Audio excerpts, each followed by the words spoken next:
Hey, you're Megan, right? That's how it all started. Me, a librarian with a love for quiet evenings and books, and him, Alex, an economist with a sharp mind and an even sharper tongue. We were at this billiards club downtown, a place more accustomed to clinking glasses and raucous laughter than fairy tale meetings. But there we were. Alex was leaning against the pool table, chalk in hand, looking every bit the confident man he was. His friends were egging him on, making a ruckus every time he pocketed a ball. I was there with my own crew, having a laugh, trying to unwind after a long week shelving books and answering never-ending queries about the latest bestseller. My friend, Jenna, nudged me, a mischievous glint in her eye. "Bet you can't beat that guy," she said, pointing at Alex. I rolled my eyes. "Oh, please, I'm here to relax, not show off my surprisingly decent pool skills." But Jenna wouldn't have it. "Come on, Megan. Don't be a chicken. Plus, he's cute." I sighed, downed my drink, and sauntered over. "Hey, you up for a challenge?" I asked, trying not to sound too eager. Alex looked me up and down, a smirk playing on his lips. "Sure, but fair warning, I don't go easy on anyone." I chuckled, "Neither do I." The game was on. It was a close call, but guess what? I won. His friends hooted and hollered, while Alex just stared in disbelief. "Damn, you're good," he admitted, extending his hand. "I'm Alex." I shook his hand, feeling the firm grip. "Megan. And thanks, I know." We grabbed drinks, and the conversation flowed as easily as the beer. He told me about his job, how he crunches numbers and deals with corporate bigwigs.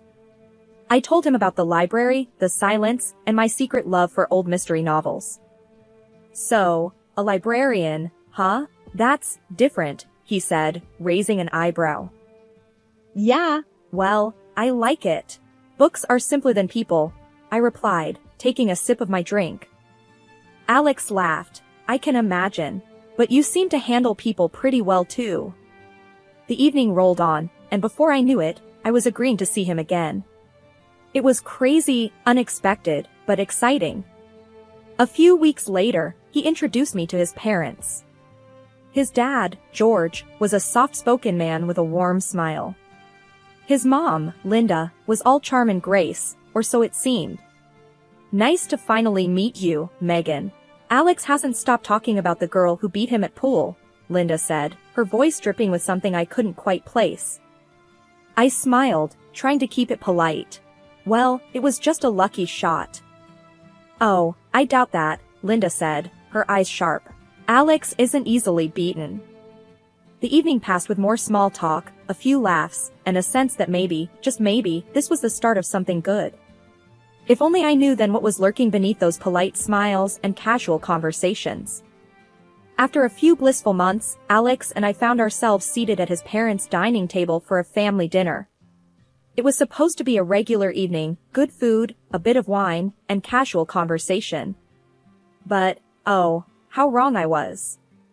Linda, always the hostess, had laid out an impressive spread. Roast chicken, veggies, and all the trimmings.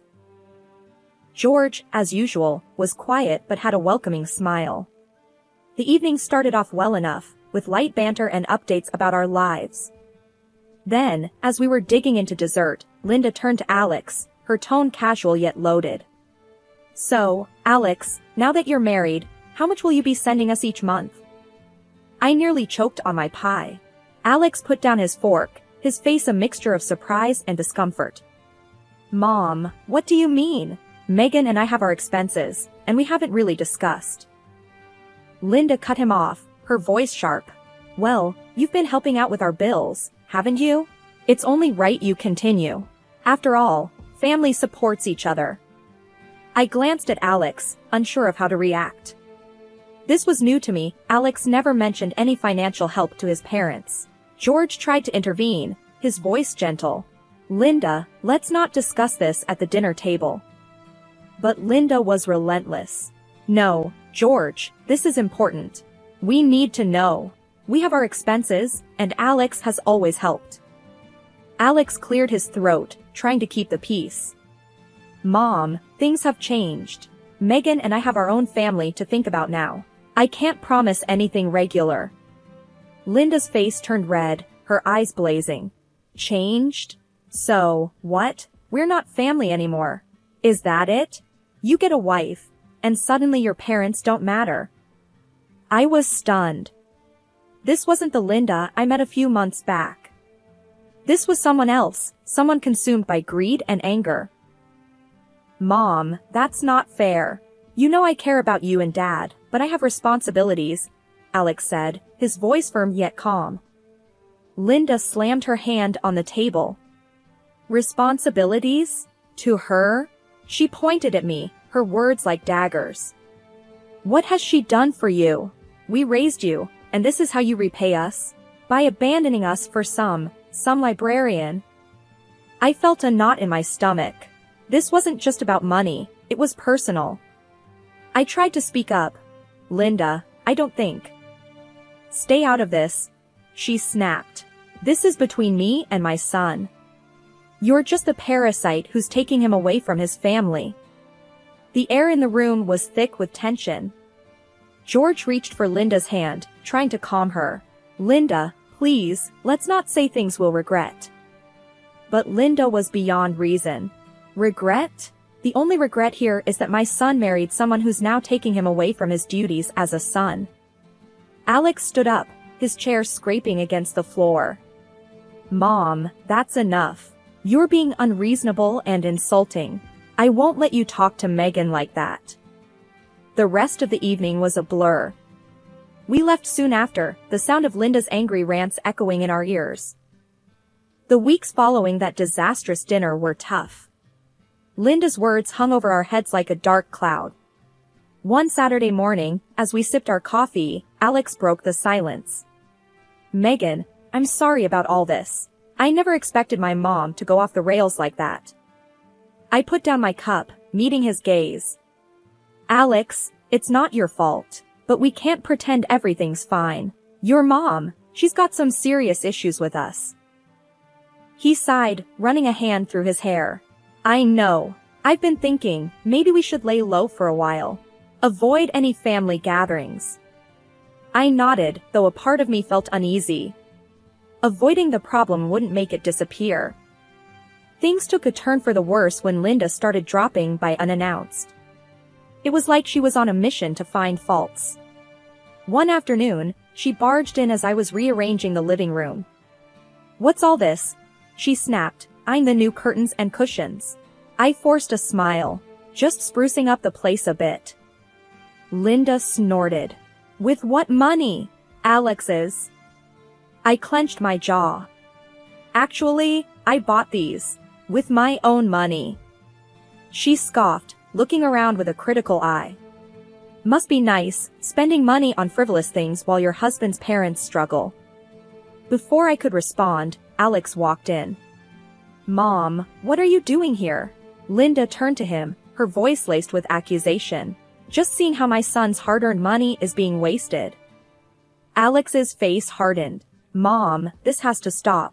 Megan's not wasting anything.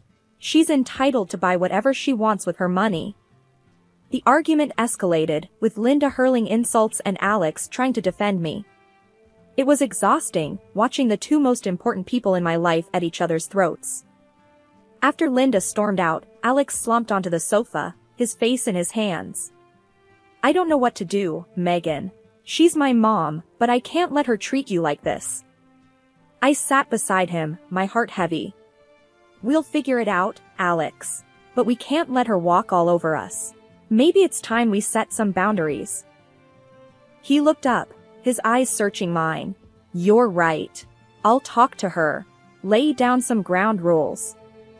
But things didn't get better. Linda's visits became more frequent and more invasive. She'd criticize everything from the way I dressed to how we decorated our home. It was like she was looking for any excuse to put me down. Living with Linda's constant scrutiny was like constantly walking on eggshells.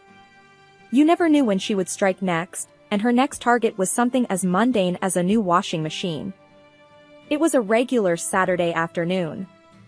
Alex and I were in the living room, enjoying a rare moment of peace, when Linda burst in, her face twisted in suspicion. "I see you've got a new washing machine," she accused, her eyes darting around the room. "Tell me, was it Alex's money that paid for it?" I sighed, feeling the familiar knot of frustration in my stomach.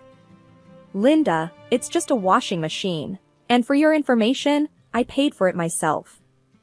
She didn't seem convinced. "With what money? I find it hard to believe a librarian can afford such luxuries."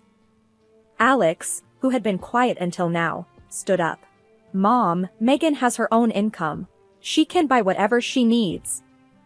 But Linda was relentless. "I want proof. Show me a bank statement or something. I won't have you squandering my son's hard-earned money." I couldn't believe she was serious.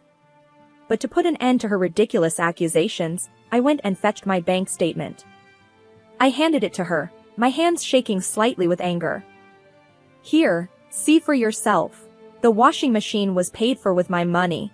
My savings." Linda scrutinized the statement, her brows furrowed. After a moment, she looked up, her face still a picture of disbelief. "Well, I suppose this looks in order, but keep in mind, I'm watching. My son's well-being is my priority." Alex stepped in, his voice firm. "Mom, this is unacceptable. You can't just barge in here and demand to see our personal finances. It's disrespectful." Linda huffed, her stance unyielding. "Disrespectful? I'm looking out for my son. If that's disrespectful, then so be it." The tension in the air was thick. Alex's face hardened. "Mom, if you can't trust and respect us, then maybe you should reconsider your visits." Linda looked like she had been slapped. "Reconsider my visits? To my own son's house?" Alex nodded. "Yes, until you can behave in a more respectful manner." She stormed out, the door slamming behind her. The silence that followed was heavy with unspoken words. If I thought things with Linda couldn't get worse, I was in for a rude awakening. The real showdown happened the night of Alex's company party. It was supposed to be a big deal for him, and I wanted to make it special. That evening, I dressed in a new evening gown I'd bought just for the occasion. It was elegant, a turquoise that shimmered under the light. I was admiring myself in the mirror when the doorbell rang. Alex was still in the shower, so I went to answer it. Standing there, to my dismay, was Linda, her eyes immediately zeroing in on my dress. Well, isn't that fancy? How much did this little number set Alex back?" I clenched my teeth, trying to keep my cool. "Linda, it's nice to see you. This dress was my purchase, and it didn't set Alex back anything." She walked in, uninvited, her gaze critical. "Surely you don't expect me to believe you can afford a dress like that on a librarian's salary." Before I could respond, Alex came out, looking sharp in his suit. "Mom, what are you doing here?" She turned to him, her tone accusatory. "I was just asking Megan about her dress. It looks expensive." Alex sighed, his expression tired. "Mom, not this again. Megan bought it herself. Can we please not do this tonight?" Linda's eyes narrowed. "I just find it hard to believe, is all. With the way she spends, one would think she's trying to bankrupt you." I was about to retort when suddenly, Linda's hand, holding a glass of cherry juice, accidentally slipped, splashing the juice all over my dress. I gasped, my eyes wide in shock. "Linda, what the hell?" Linda put a hand over her mouth, a fake look of concern on her face. "Oh, dear. How clumsy of me. I'm so sorry, Megan." Alex's face was a mask of anger. "Mom, that was clearly on purpose. What are you trying to do?" She shrugged, her act dropping. "I'm just showing what happens when you live beyond your means. Maybe next time, you'll think twice before buying such extravagant things." I was shaking, rage and humiliation battling inside me. "This is unbelievable, Linda. You've crossed a line." Alex stepped in between us. "That's enough, Mom. You need to leave. Now." As she stormed out, Alex turned to me, his eyes filled with concern. Megan, I'm so sorry. Let me help you clean that up. But the dress was ruined, the bright red stain mocking me from the fabric. I held back tears, the evening spoiled. The incident with the dress was the last straw. Alex and I knew we had to confront Linda, set things straight once and for all. So, we decided to invite her over, hoping to have a civil conversation. Naive, I know.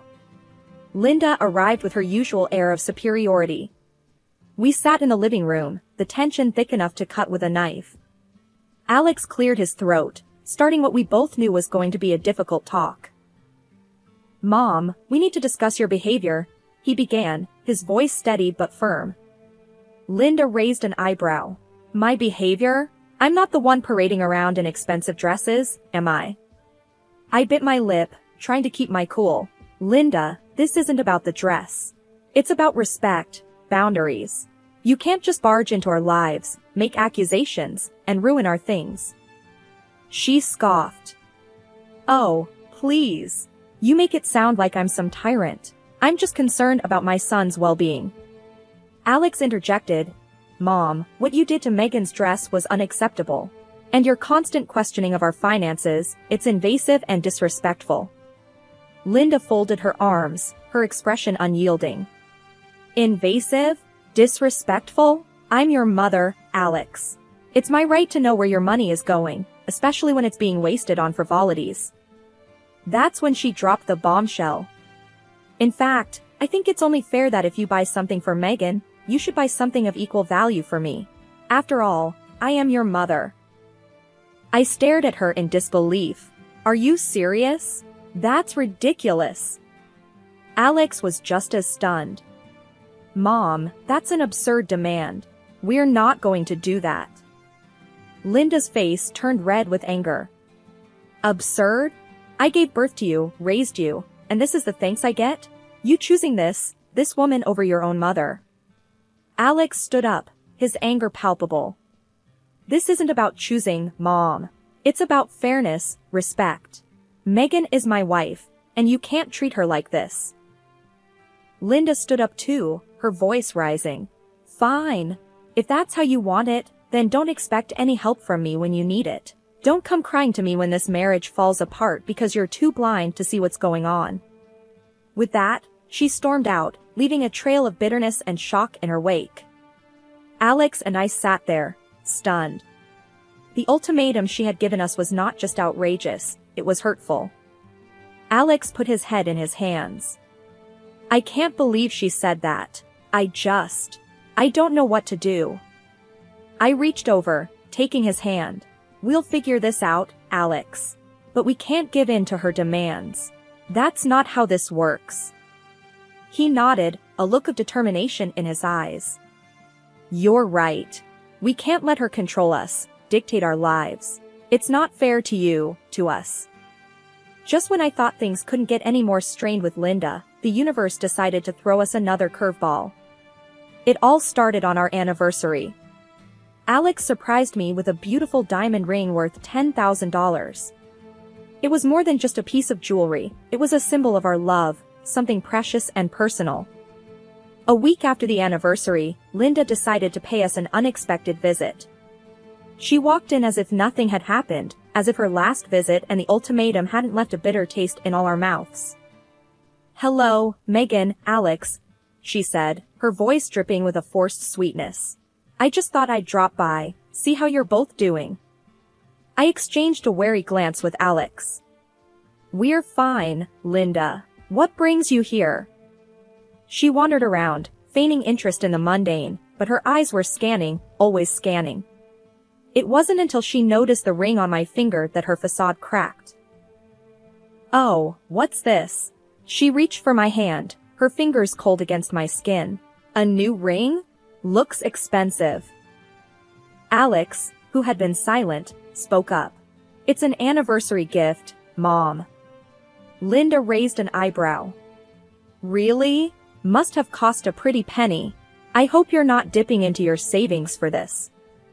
I pulled my hand away, feeling a surge of anger. It's none of your business, Linda. She shrugged. but her eyes lingered on the ring with a gleam that I didn't like. The next day, the unthinkable happened. The ring was gone. I turned the house upside down, but it was nowhere to be found. Panic and suspicion gnawed at me. There was only one person who could have taken it. I called Alex, my voice shaking. The ring is gone. I can't find it anywhere. There was a pause, and then, "Are you thinking what I'm thinking?" "Linda," we both said in unison. Alex decided to confront her. He called her, his voice a mix of anger and disbelief. "Mom, did you take Megan's ring?" Her laughter on the other end was like ice. "Oh, Alex, really? Why would I take her ring? You're being ridiculous." But there was something in her tone, a hint of mockery, that made my blood boil. "We'll go to the police, Linda. This is theft." Her laughter continued, unfazed. "Go ahead. You have no proof. It's your word against mine." We were at a loss. The ring was gone, and with it, a piece of our happiness. But then, a few days later, George called. "Alex, your mom's not well. She's hurt her hand. She won't go to the hospital, but I think she should." We rushed over, and there she was, her hand bandaged, tears in her eyes. But it wasn't just pain, there was fear there too. "What happened, Linda?" Alex asked, his voice softening despite everything. She mumbled something about a fall, but when she moved her hand, I saw it. The diamond ring was on her finger, stuck, her finger swollen around it. We had to take her to the hospital. The ring had to be removed under local anesthesia. It was a surreal experience, watching the doctors carefully extract the symbol of our love from the finger of the woman who had caused us so much pain. The whole ring fiasco had pushed us to our limits. Linda, even after the hospital incident, didn't seem to get the gravity of her actions. It was like she was living in her own world, where she could do no wrong. Alex and I were fed up. It was time for a final showdown.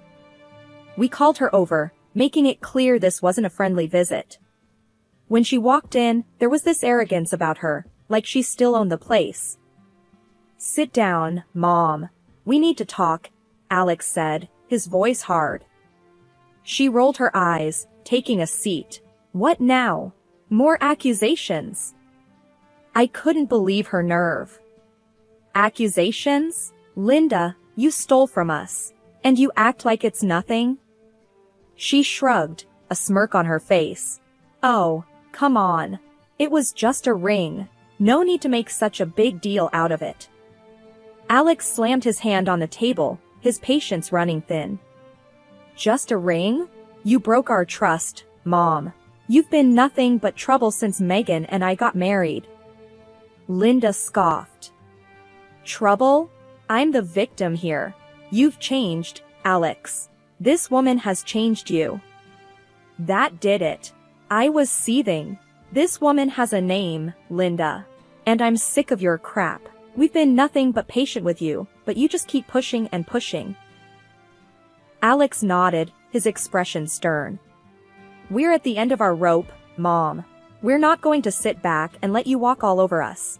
That ring stunt? We could go to the police with that." Linda's face fell a bit at that. "You wouldn't dare."